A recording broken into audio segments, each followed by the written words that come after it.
Hey everyone, I've had a few requests for how I work on clients with high and downward curved nail beds, and this new client has both of those. Her two index fingers were the most affected by this, so those are the two that I'm going to be working on. But all of her nails have a very high bed and are slightly downward curved. So as usual, I have sculpted her nails and I've done the other 8 besides the 2 that I'm going to be showing today. But she'd mentioned to me how she has a hard time with people putting tips on her. So I just kind of wanted to show that. And when you see when I put the tip on, it's kind of hard for me to get it to connect without putting it all the way to the tip of the nail, and that's just not proper tip placement. So I'm just trying to show where I'm putting it at. I turn it to the side. If I get it to connect all the way, you see that it's kind of got a gap right there at the front. And even when it is laying as flat as I can get it, it's not going all the way down on the sidewalls. And that was a regular tip. This one is a straight tip, and this does not fit her finger well either. And if you have a gap in between the tip and the natural nail, you're going to get water and dirt, debris and stuff in there. So you don't want that. So I'm going to go ahead and sculpt her nail like I did the rest of them. And I roll my form a little bit to kind of put that C curve in there. And it'll definitely help with such a high nail bed to already have that kind of curve in there when I'm trying to apply this form.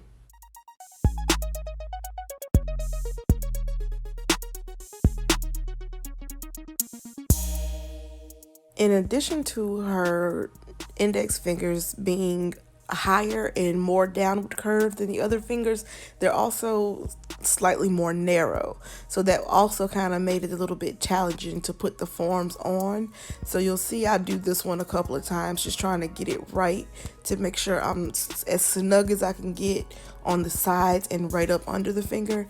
And also when clients have these kind of downward curved nail beds and high nail beds, they typically have a really high hyponychium, and that makes it a little bit more challenging and sometimes uncomfortable for them to put the form there. So you have to be really careful when you're applying it that you're not jamming it between that hyponychium and the nail.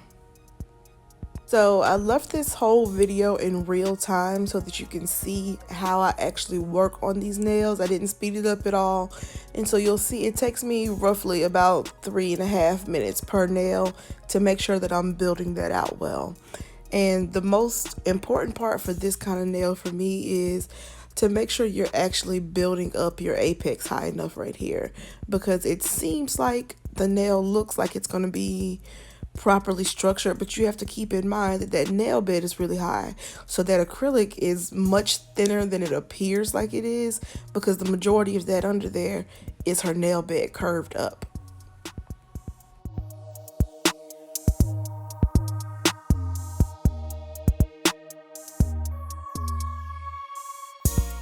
With this bead, I typically lay this much more flush to the nail so that it looks just like how my cuticle bead would, like it's growing right from the cuticle area. But I didn't for this one. I think it was kind of like the camera was in my way and I couldn't see as well.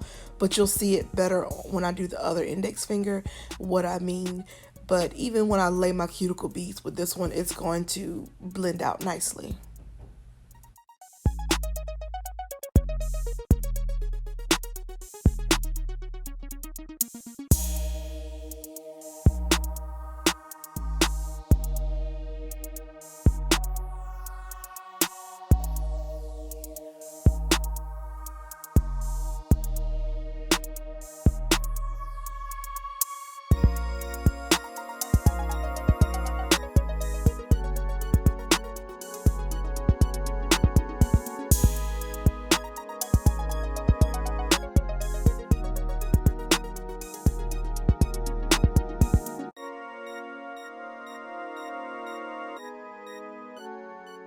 I've also mentioned in other videos I am not a 1 ball, 2 ball, 3 ball tech. I'm going to add acrylic wherever I feel like I need it at. So if I keep feeling like I need just a little bit more in this spot, I'm going to keep adding a little bit more.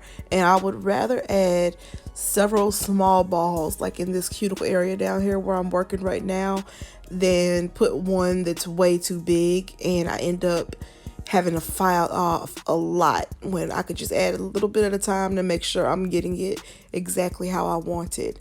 And again, I mentioned you want to make sure you build up that apex area. So I'm going to add some more in that area as well, because it looks like it may be, properly structured and thick enough right there. But like I mentioned, a lot of that is how high her nail bed is.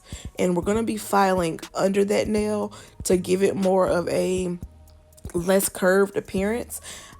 So I want to make sure that I'm not thinning it out too much by leaving that thin, and when I file it, making it even more thin.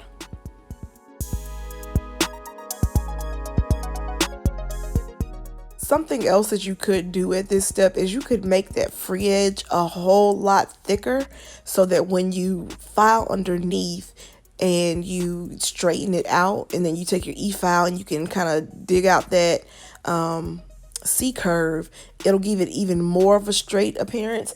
But I don't like to do that. I like it the way that I do it. It's still going to curve down a little bit, but not nearly as severely as it would if I left it without filing underneath.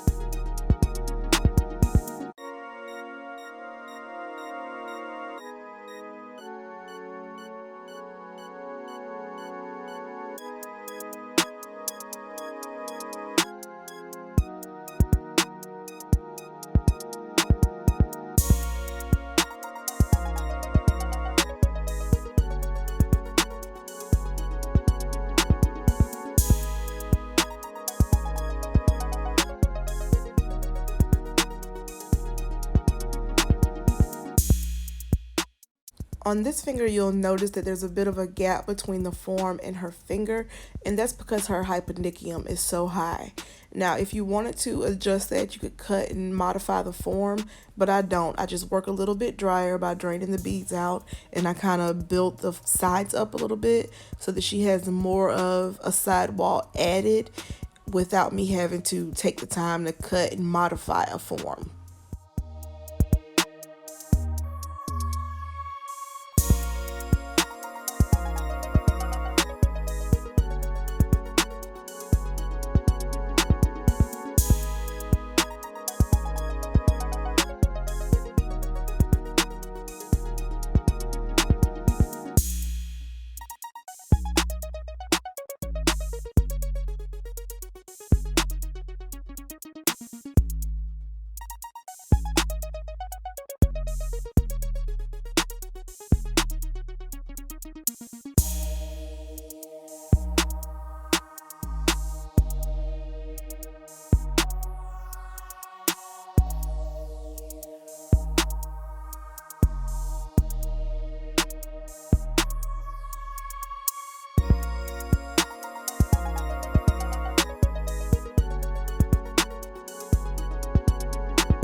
When you are removing forms, especially from a client with a high nail bed and a high hyponychium, you want to make sure that you are pulling downward or angling downward when you're removing them, because you don't want to hurt your client while you're removing those forms. So you see here how I'm pinching it and pulling it down, not straight off or upward. Get into e-filing, you don't want to do too much in this area here, because again, that stress area is a lot of her natural nail bed. So you built up all of that to make sure that she had the strength there. You don't want to file it away. So when I am filing on these nails, I just kind of go lightly over that area. I do my cuticle area. I go underneath the nail to do like a pre-straightening before I do the majority of that by hand. But I'm going to go ahead with the e-file and get some of those sides that are angled down pulled up more straight out with her finger.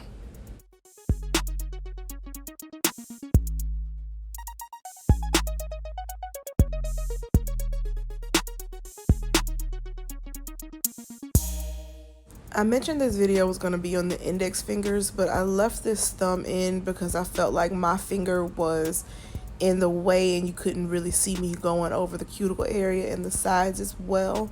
So I kind of left this one in so you could see that process a little bit better.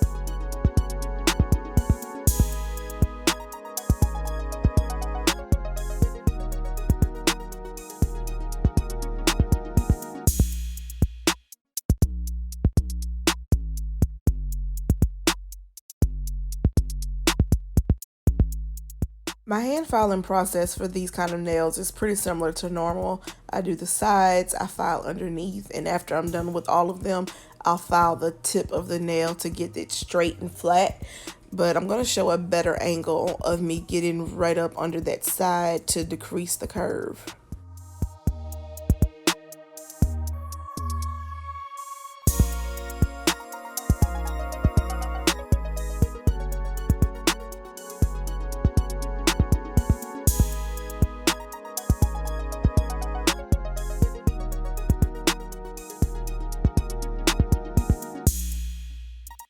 Do this part, I turn the client's hand to face me so that I can see how straight the nails are and that they're even. And after I do this part, I line them up by the cuticle to make sure they're the same length and shape and everything. And like I mentioned, her index fingers were a little bit more narrow than the rest of the fingers. So not shown in this video, I do go back and I kind of narrow the other ones out a little bit more so that they match those index fingers. And again, I mentioned you could go underneath that and kind of carve it out a little bit. That's what I did there to make sure that it wasn't too thick and that I took away some of that curve as well. I hope you enjoyed this video and that it helped you understand better how to work on a client with this type of nail. I unfortunately didn't take a picture of this without any polish on it, but I will post a picture at the end of this video with the finished look after I did all the designs and everything so that you can see that the nails look like a regular set, in my opinion anyway. They don't seem overly curved or anything like that. Let me know if you have any questions, something I maybe didn't explain well enough here, and if it's something I can explain, I will.